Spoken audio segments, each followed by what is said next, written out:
Yeah, let us move.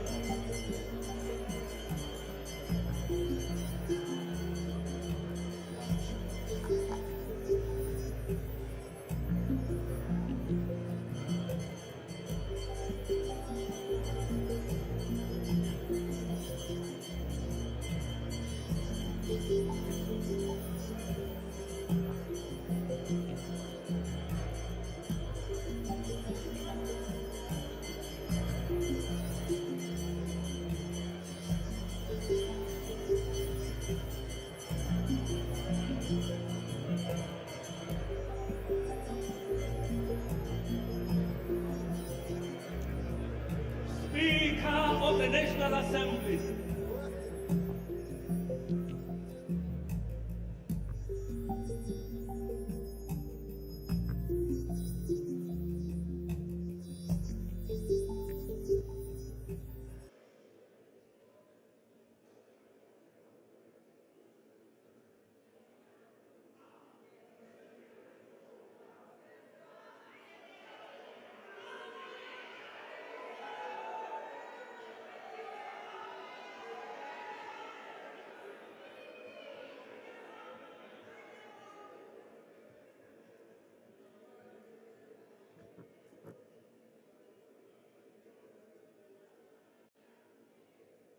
There will now be an opportunity for silent prayer or meditation.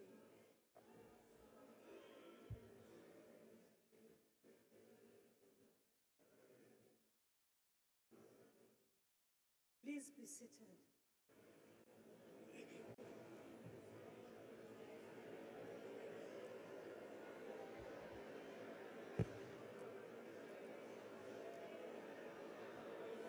Order.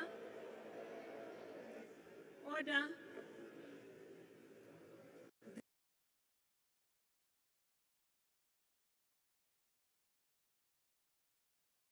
The Secretary will read the first to the sixth orders together. Orders of the day.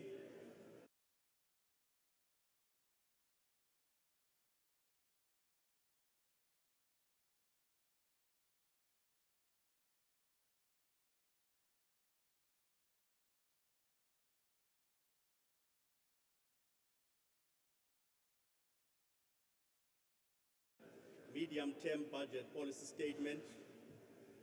The second order, introduction, adjustment appropriation bill.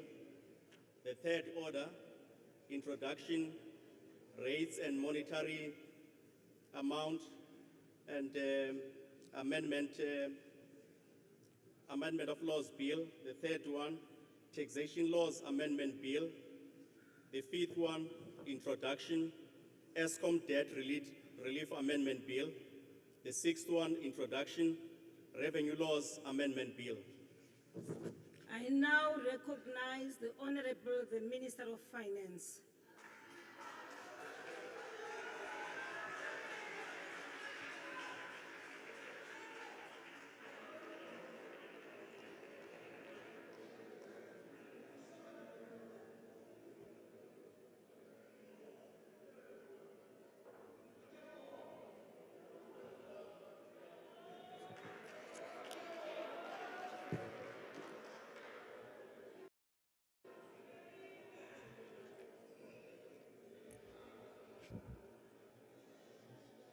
Honorable Speaker, Nasifuwe Mapisa Ngagula, His Excellency President Cyril Ramaphosa, His Excellency Deputy President Paul Mashatile, Cabinet colleagues, members of the Executive Committee for Finance, honorable members, Governor of the South African Reserve Bank, the Commissioner of the South African Revenue Services, fellow South Africans, I have the honor to table the following documents before this House. The Division of Revenue Amendment Bill, the Adjustment Appropriation Bill, the Rates and Monetary Amounts and amendments of revenue laws, the Taxation Laws Amendment Bill, the Tax Administration Laws Amendment Bill, the Revenue Laws Amendment Bill, the Eskom Debt Relief Amendment Bill, the revised 2023-24 fiscal framework, the 2023 adjustment estimate of national expenditure, and the medium budget policy statement. Madam Speaker, allow me to join the President and the nation in congratulating the Springboks on winning the 2023 World Cup. For a record fourth time. This is a proud moment that has unified and brought joy to South Africans.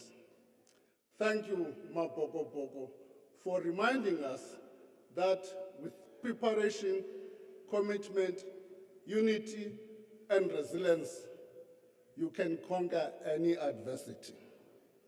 In the same spirit, I'm honored to present the medium-term budget policy statement. This policy statement outlines our resolve to, among other things, stabilize public finances while maintaining support for the most vulnerable and protecting frontline services. Fast-track growth-enhancing reforms. This includes a new financing mechanism for large infrastructure projects. Reconfigure the structure and size of the state while strengthening its capacity to deliver quality public services. These priorities echo the message delivered by His Excellency, the President, during his address on Monday. Thank you for your commitment to staying the course of growth and sound public finances. Madam Speaker, the economic outlook over the medium term remains weak, reflecting the cumulative effect of power cuts, the poor performance of the logistics sector, high inflation, rising borrowing costs, and weaker global environment. The International Monetary Fund forecast global growth to slow from 3.5% in 2022 to 3% in 2023 and 2.9% in 2024. The weaker growth outlook for China, South Africa's largest trading partner, the lower commodity prices, and the risk that the USA interest rate will remain high for longer means global economic environment is less supportive for South Africa's growth prospects. Domestically, we forecast a 0.8% growth in real GDP in 2023. This is 0.1% points lower than the growth projection at the time of the 2023 budget. Growth is projected to average 1.4% from 2024 to 2026. These growth rates are not sufficient to achieve our desired levels of development. However, our economy has shown signs of resilience. Real gross domestic product, a measure of economic performance, is now above pre-pandemic levels. In the first half of the year, the economy grew by 0.9% despite record levels of load shedding. The tourism sector grew more than 70% in the period, driven by arrivals of more than 5.4 million international tourists. This year, we hosted the Formula E, the BRICS Summit, the Netball World Cup 2023, and this week we welcome up to 700 delegates to the 20th AGOA Forum in Johannesburg. We have put our best foot forward and reminded the world of the beauty of our country, the warm spirit of our people, and the world-class facility for doing business and investing. Other sectors of the economy have also shown promising signs of growth in the first 6 months of the year, including the construction sector growth by 2%, the agricultural sector growth by 7.8%, and the service sector is up 1.5%. Finance is 7.5%. In the words of the President, these are reasons for hope. Unfortunately, since February, the risks to the economy that we warned about, including the decline in global commodity prices that granted us substantial revenue last year, elevated inflation, and the depreciation of the rand have materialized. As a result, our public finances are significantly weaker. The main budget deficit has increased by 54.7 billion compared with the 2023 budget. With the 2023 budget estimate. This reflects lower revenue performance, higher public service wages, wage bill cost, and higher debt service cost. The main reason for this are a sharp fall in corporate income tax, particularly from the mining sector, although personal income tax collection was better than forecast. The result of the shortfall is substantial worsening in the main budget deficit in the current fiscal year. We now project a deficit of 4.9% of GDP compared to our previous estimate of 4%. Under these circumstances, measures to stabilize public finances and reform the economy to generate higher growth are essential. We recognize that alongside these measures, our most effective way of funding government is through an efficient tax administration.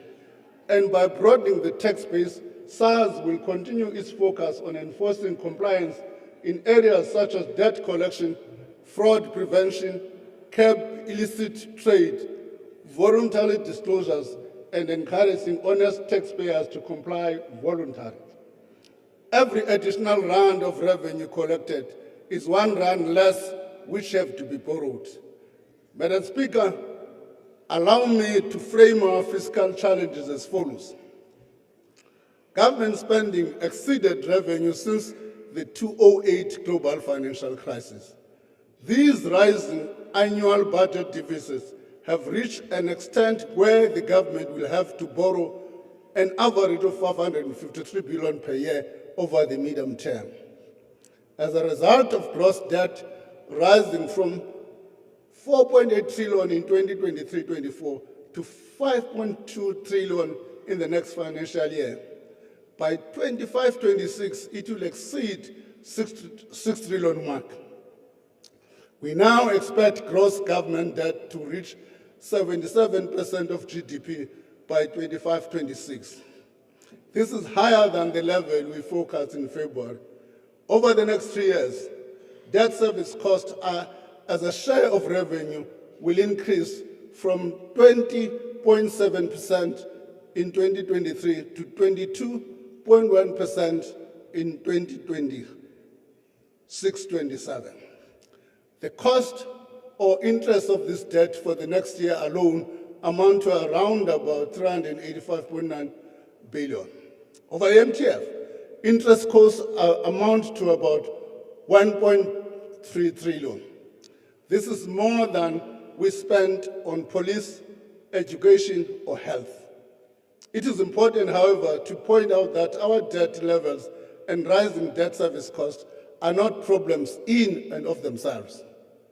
Our challenge is that the rising debt service costs are crowding out important social spending, and our economy has not grown fast enough to support increasing expenditure or our current debt levels. Therefore, this policy statement sets out our strategy for avoiding a fiscal crisis and preventing the build-up of systematic risks to the economy. These decisions we have taken include spending reductions and reprioritization, while also taking concrete steps to support growth. None of these decisions are taken lightly. They are taken in the short and long-term viability of public finances in mind.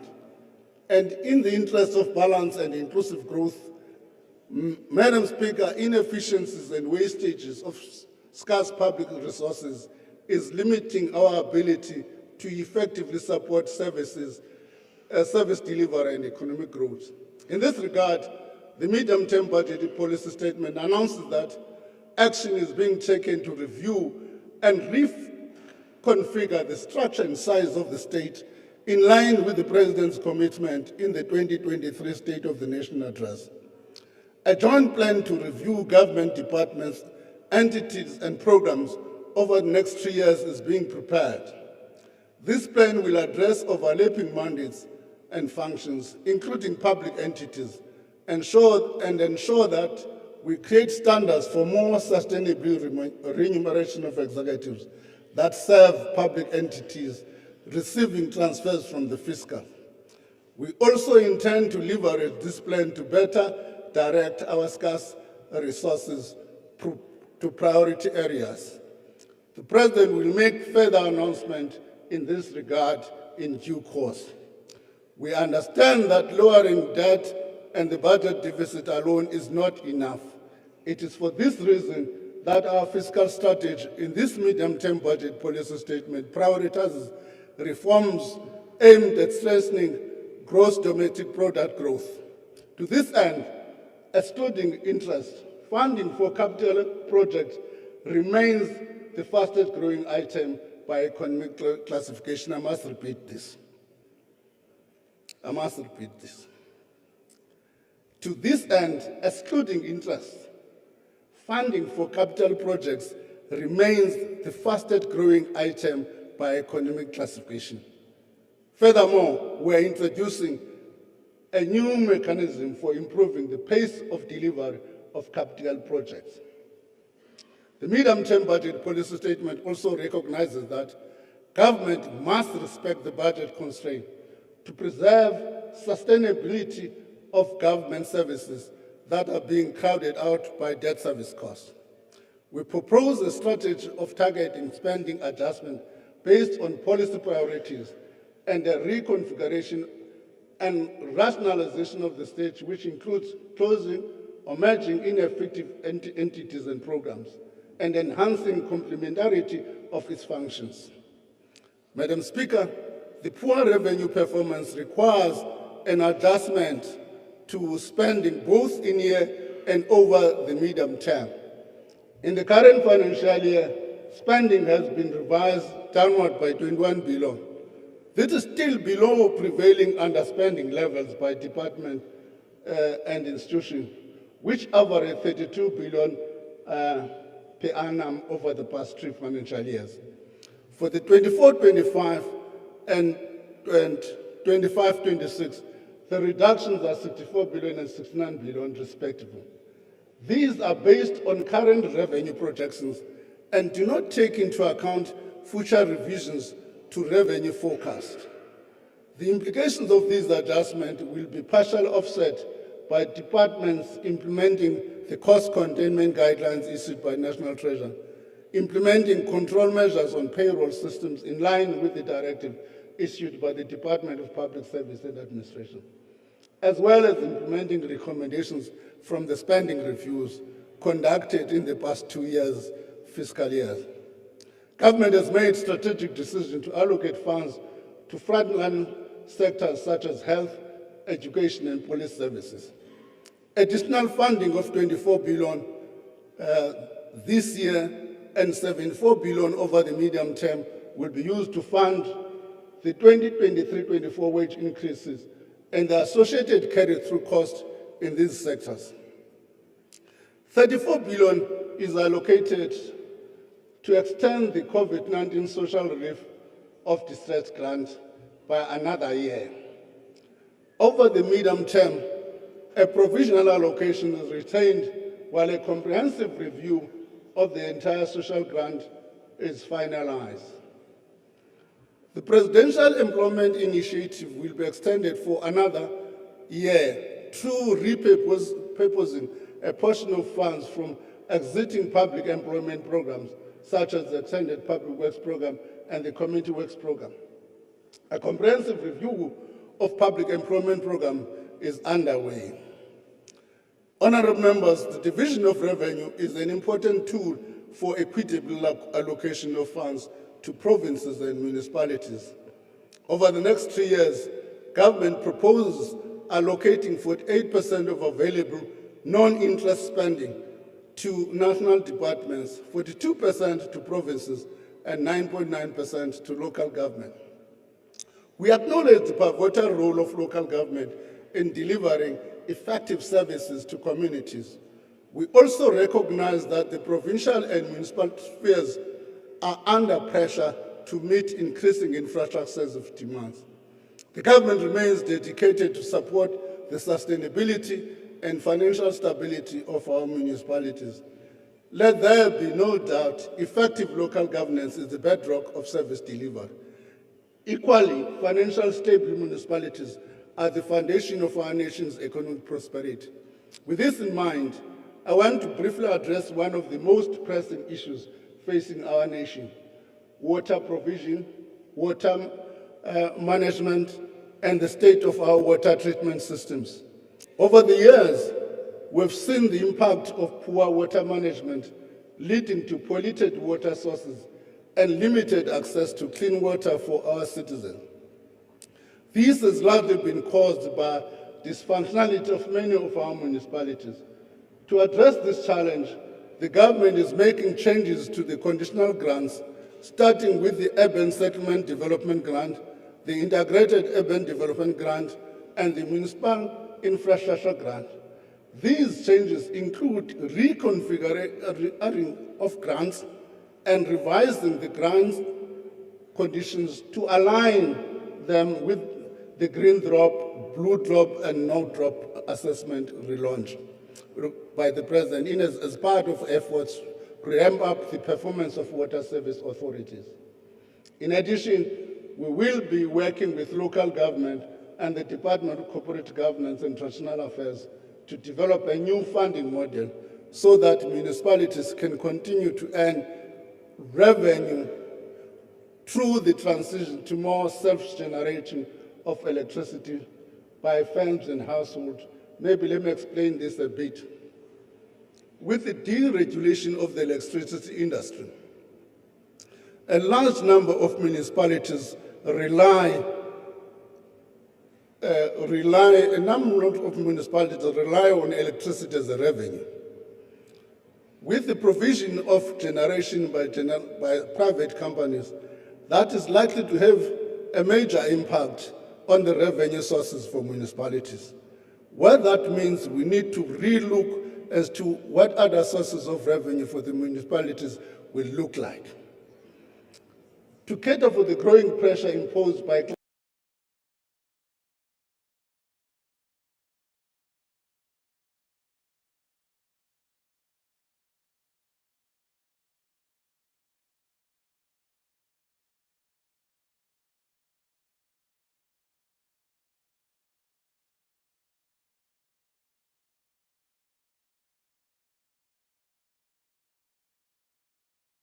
climate change on infrastructure, especially at local level, we've created a resource pool to specifically respond to future disasters. In this regard, 372 million has been added to the Municipal Disaster Response Grant, while 1.2 billion has been added to the Municipal Disaster Recovery Grant to cover the repair and rehabilitation of infrastructure damaged by flooding in February and March 2023. Madam Speaker, mitigating the environmental risk posed by climate change must go hand in hand with addressing the financial and economic risks also posed by climate change. National Treasury is making progress towards developing a disaster risk financing strategy, which will, among others, enhance existing risk financing instruments. Honored members, in the light of the difficult financial conditions faced by municipalities, addressing the Eskom problem without dealing with the municipal non-payment and uptake of debt relief programs would have been counterproductive. The debt relief engagement arrangement for Eskom outlined in 2023 budget noted that a large portion of outstanding municipal debt is owed to Eskom. National government has introduced support to relieve municipalities of debt to Eskom. Upon application by a municipality, the debt to Eskom up to the 31st of March 2023 will be written off over a 3-year period of equal annual tranches. This is providing municipalities complies with a set of conditions. These conditions include enforcing strict credit controls, enhanced revenue collection, and up-to-date payment of current account owed to Eskom. By October 2023, 67 applications had been submitted, totaling 56.8 billion, or 97% of total municipal debt owed to Eskom at the end of March 2023. 28 applications have been approved. The remainder are being assessed and verified by provincial treasuries. The ultimate goal is the profound transformation of these municipalities by enabling them to build financial resilience, amplify their capacity to generate sustainable revenue, and rekindle a culture of paying for service rendered. Make ndiphumle kapho Speaker. Sicele noko abahlali. If sinike umasipala lo mnyenyevu ukuba bangabhatali nabahlali funeka nabo basincedise ekubhataleni. What that means, our masipala, for them to qualify, funeka benze i-prepaid meters. So that moving forward, akho muntu ungabhataliyo. Umasipala uyabhatala, nabahlali bayabhatala. Otherwise, this debt relief will not be useful. Madam Speaker, unemployed is now 70 billion rand indigent. Madam Speaker, the President stated in his address on Monday that more rapid and inclusive growth is the only solution to unemployment, poverty, and inequality. Growth is also necessary for sustainability of public finances. Mr. President, I could not agree with you more. The medium-term budget policy statement supports measures to lift our growth prospect over the medium term and restructures the state to become more effective. In its approach, the government is intentional about leveraging the collective wisdom of all stakeholders to realize the vision set out in the National Development Plan to create a better life for all. On electricity supply, we have experienced more power cuts in the year to September 23 than in the whole of 2023. However, over the medium term, additional generation capacity from renewable energy investment combined with the return of Eskom's units that are out of service should ease power cuts. Our electricity system is undergoing an enormously positive transformation. We are reaping the fruits of our efforts to reform the electricity sector, including the easing of restrictions on self-generation and encouraging private investment in the area. At the same time, we recognize the potential loss of revenue due to private electricity generation and the fact that traditional revenue models relied on by public entities like Eskom face serious disruption. It is for this reason that our electricity reforms are holistic, evidence-based, and geared to finding a balanced solution to our electricity supply challenges. They take into account not just a particular entity, but the transformation of the sector as a whole. As part of this approach, the review of Eskom coal-fired power stations commissioned by National Treasury is complete. Effective implementation of the recommendations will help transform the electricity sector. It will also inform revision to Eskom's corporate plan to bolster accountability and effective informed oversight. The government will shortly share the findings of the report. Madam Speaker, as part of the 2023 budget, we announced that Eskom debt relief amounted to 250 billion from 23-24 to 25-26. The partial takeover of Eskom's debt announced in February was done for two main reasons. The first was to ease pressure on the company's balance sheet and free it to invest in transmission and distribution infrastructure. I must add, in also to increase maintenance. The second was that more than 330 billion rand of Eskom debt was already government guaranteed. Explicitly taking it on this debt would reduce fiscal risk and enhance long-term fiscal sustainability. As we said in February, the allocations to Eskom would be accompanied by strict conditions to ensure public funds are used for their intended purposes. On key conditions we set back then was that should Eskom defy any of the conditions, the loan would not be converted into equity. The Eskom Debt Relief Amendment Bill, which is we are tabling today, seeks to enhance that enforceability on the conditions agreed under the Debt Relief Agreement. It provides for the payment of interest by Eskom on amounts advanced as part of the debt relief law. The amendment also provides for the reduction of the amount of debt relief available to Eskom in the event that the entity does not comply with the National Treasury conditions. These principles and strict conditionalities, greatly enhanced by the amendment, are a key part of how we will deal with Eskom and all other state-owned enterprises, I must repeat, and all other state-owned enterprises, entities, to avoid a repeat of the mistakes of the previous bailouts. Madam Speaker, the transition to a low-carbon economy should be integrated into a comprehensive green growth strategy and industrialization plans. This involves assessing policy conditions, challenges, and opportunities for diversification and investing in new industries. South Africa's traditional trading partners are intensifying their decarbonization plans. Many countries are introducing carbon pricing mechanisms to make emissions more expensive and incentivize emission reductions.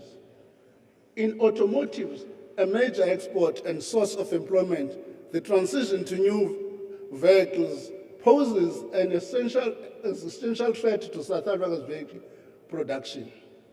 The transition will require balancing domestic market demand, establishing renewable energy-based charging infrastructure, and supporting production. The goal is to make sure the sector remains a major contributor to the industrial development of the domestic economy. As such, the government plans to implement tax and expenditure measures to support the automotive sector during this transition. Details will be provided in the 2024 budget review. Part of the broader strategy includes collaborating with other African countries to develop battery production capacity on the continent by pooling the critical mineral resource base that Africa is endowed with. South Africa's logistics system faces significant challenges, such as deteriorating rail performance and inefficient ports.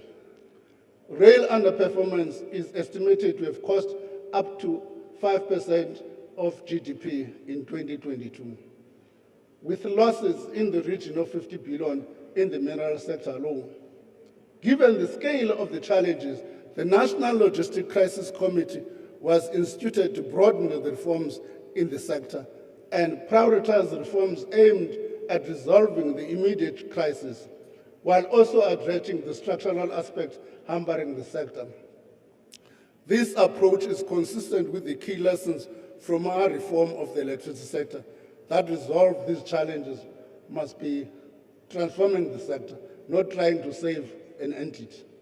Madam Speaker, we acknowledge that Transnet's central role in moving goods and commodities to local and international markets and the implications to business, people's lives, the economy, and our global competitiveness when Transnet is dysfunctional. No modern economy can thrive and grow new industries if rail lines are beset by delays and the ports are unable to efficiently handle incoming and outgoing cargo. Transnet's performance is in this regard has been underwhelmingly and its operations have been strained by a worsening financial state. Recognizes the seriousness of the situation. The National Treasury is working with Transnet and the Department of Public Enterprise to ensure that Transnet can meet its immediate debt obligations. Broader reforms of the logistics sector will be guided by the Freight Logistic Roadmap. The roadmap sets out a clear path for enhancing efficiencies, facilitating the introduction of competition, and leveraging the financial and technical support of the private sector. Only once these three objectives are reflected in Transnet's corporate and operation plans will there be a conversation about whether and how government can provide financial support to transform the logistics sector. Investment in infrastructure is central to supporting high economic growth and expansion of access to basic services. We are seeking to facilitate a quantum shift in the quantity and quality of delivery by mobilizing private sector financing and technical expertise at scale. However, the infrastructure ecosystem is plagued by challenges that undermine efforts to fast-track delivery. Among the challenges is the lack of a credible pipeline that can attract funding, lack of sustainable financing arrangements to crowd in private sector, and poor contract and project management to manage cost and schedule overruns. In this regard, we are amending the Treasury regulation. Comrade Mamluku will be pleased, that's Regulation 16. In this regard, we are amending regulations, Treasury regulation, and key elements of the municipal legislation in line with the recommendations of the completed review of the public-private partnership framework. The new regulations will be published by the time of the budget review 2024.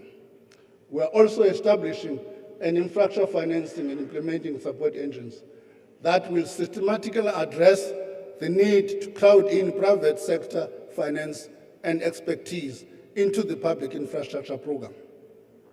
Government will also widen the scope for concessional borrowing by creating new mechanisms through which private sector investors and multinational institutions can co-invest with government for selected infrastructure projects.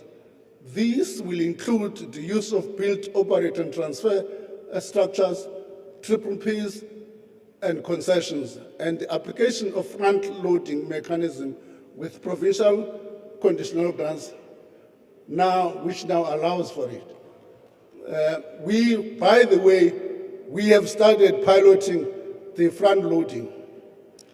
We have just done one front-loading now for housing in Northern Cape, which is our pilot project on front-loading. The outcome will be clearer institutional arrangements for the private sector to invest in public infrastructure, an increase in pipeline of credible infrastructure projects, and a greater access to various forms of financing and underpinned by effective delivery mechanism. These measures will unlock social infrastructure projects, blended finance, and PPPs, including the electricity transmission infrastructure and upgrades to railway lines, among other projects that will be fast-tracked. The 2024 budget will provide further details on these measures. Madam Speaker, we've tabled the public procurement bill in Parliament. The bill seeks to create a single regulatory public procurement framework and envisage it in Section 27, subsection 1 of the Constitution. The bill also determines a preferential procurement framework for all procuring institutions within which to implement their procurement policies. In other words, ningati akukho BE, i-preferential procurement ku-BE. Bangatayina BE la bill. The bill went through an extensive consultation process in government and NEDLAC. It also considers recommendations of the Zondo Commission and the President's response to Parliament thereto. The public has been afforded an opportunity to submit written comments followed by public hearings that were conducted through parliamentary processes during September. We are supporting the parliamentary processes that are considering the bill, and we look forward to the outcomes. We're also working with the development partners to modernize the procurement system, eliminate bottlenecks, and make it more agile to deliver services. As part of the procurement reforms, several SCM instructions issued over the years have become a challenge and unnecessary hamper operation of a special section scheduled to public entities. We have reviewed these instructions with a view to relaxing them to unlock bottlenecks in the system. This is also in keeping with the Constitutional Court judgment in the Preferential Procurement Regulations of 2017 to allow organs of state to develop their own policies pending the finalization of the Public Procurement Bill. Madam Speaker, crime is a safety, economic, and social issue. A safe environment for our people to fully participate in the economy and social life is non-negotiable. Fighting crime is a key ingredient of enhancing economic growth. This fiscal framework notes this policy priority and protects personnel-intensive functions such as the police while supporting a range of other crime-fighting efforts. We're also working hard to address deficiencies in our fight against organized crime and illegal financial flows. Since February, when South Africa was grey-listed by the Financial Action Task Team, a large number of government departments and agencies, including the police, the Hawks, NPA, SIU, SSA, the Reserve Bank, FACA, and SARS, have been working hard to address these deficiencies. The FATF noted at its plenary meeting last week that such work is showing positive results, with South Africa having addressed 15 of the 20 technical deficiencies in our legal framework and making good progress on 17 of the 22 effectiveness action items, including 2 that are now deemed to be largely addressed. However, there's also a significant amount of work that must still be done, particularly with regard to the investigation and prosecution of complex money laundering cases and terror financing, the identification of informal mechanisms for remitting money around the world, and the recovery of the proceeds from crime and corruption. Government expects to address all these deficiencies identified by FATF by early 2025. We are also devising ways to make better and more targeted use of the criminal asset recovery account to address crime. Among these efforts, and emanating from the presidential project on illicit mining strategy, a recommendation has been made for Cabinet to consider using money from the fund to strengthen the capability of our law enforcement agencies in dealing with criminal activities such as illegal mining, construction site extortion, and making our communities safer. The South African Police, the Defence Force, the Financial Intelligence Center, the Department of Home Affairs, and the Border Management Authority have all received allocations from this fund. We are also improving the legislative environment in areas such as financial management and financial governance. These reforms will respond to the recommendations of the Zondo Commission, the Mpati Commission, and the Nugent Commission.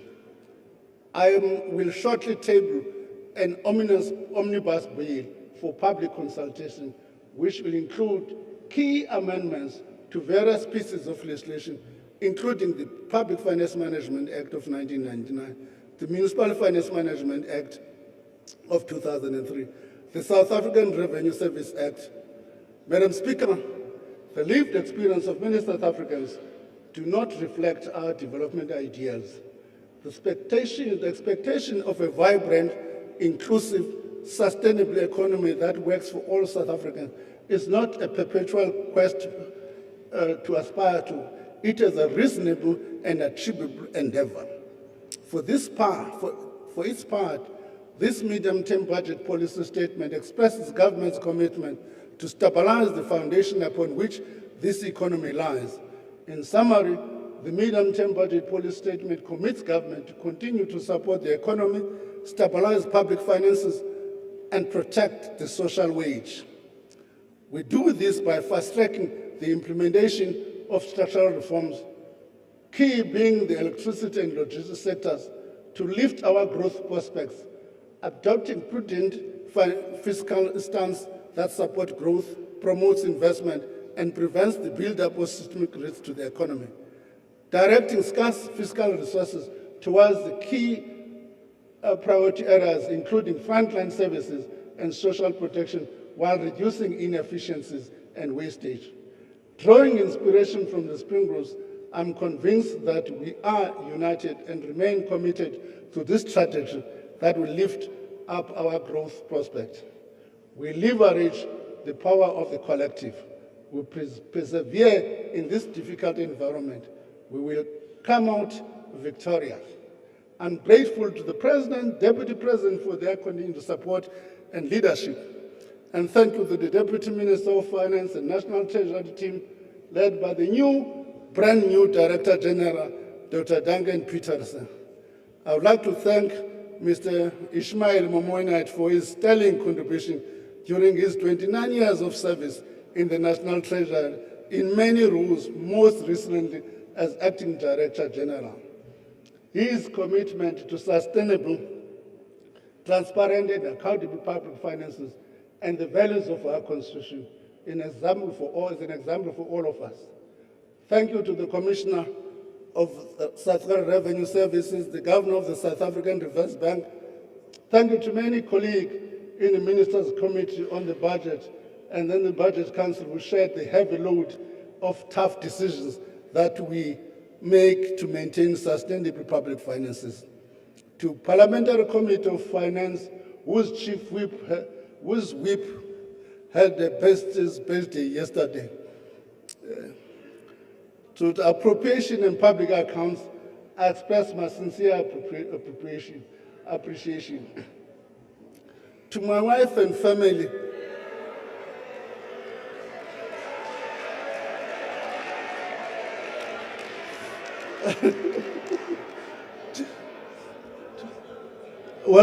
To my wife and family. And by the way, today, I've been joined by my last born, who believes that my decision, my choice of career is not a good one.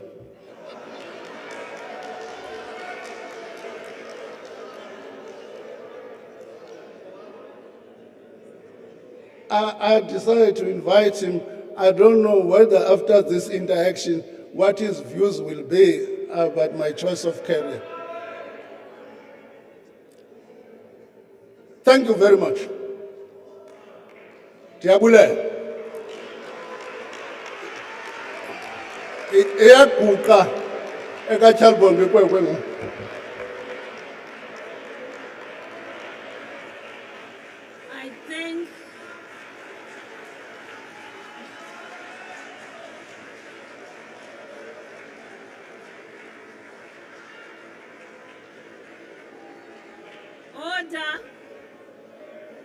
Order. I thank the Honorable Minister. The papers tabled by the Minister will be referred to the relevant committees. Order. Honorable members, I would like to advise you that there are books available outside of the chamber where you can write your congratulatory messages for the Springboks. I thank you. Order. I request members to stand and wait for the chair and the maids to leave the chamber. That concludes the business of the day.